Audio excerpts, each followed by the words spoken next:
मैंने तो सुना था लोग पंचाल नरेश को खींचते हुए यहां लाकर गुरु चरणों में डालने वाले हैं।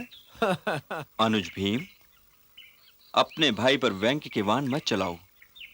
युद्ध में किसी न किसी को तो हारना ही पड़ता है।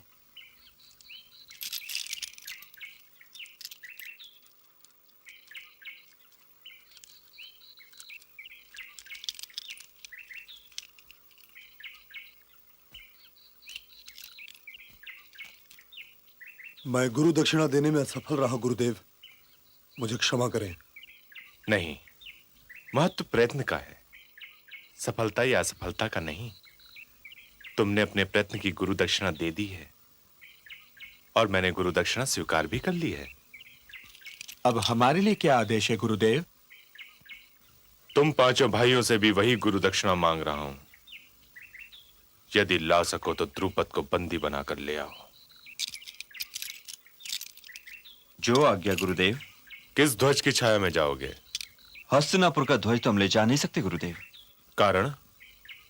क्योंकि हस्तिनापुर का ध्वज इस युद्ध में जा नहीं सकता गुरुदेव। उसका कारण?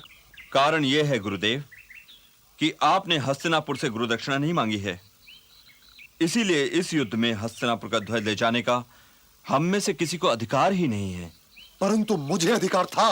और तुमने उस ध्वज का बड़ा मान रखा। भीमसेन, क्षमा चाहता हूं गुरुदेव, मुझे मन में बात रखना नहीं आता। तब तो अच्छा ही हुआ कि तुम ज्येष्ठ कौरव पुत्र नहीं हो। परंतु युधिष्ठिर ने ठीक ही कहा है दुर्योधन कि हस्तिनापुर के ध्वज पर ना तुम्हारा अधिकार है और ना ही युधिष्ठिर का। और युधिष्ठिर ने यह भी ठीक कहा है कि मैंने हस्तिनापुर से गुरु दक्षिणा नहीं मांगी है, इसलिए हस्तिनापुर का ध्वज क्यों जाए।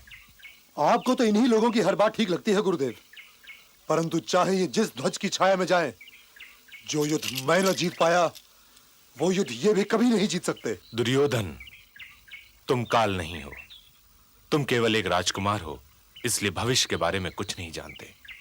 और ना ही तुम आकाश हो कि तुम्हारी वाणी आकाशवाणी मानी जाए। युद्ध में कौन जीतेगा कौन हारेगा इसका निर्णय रणभूमि में ही हो सकता है। विजयी हो।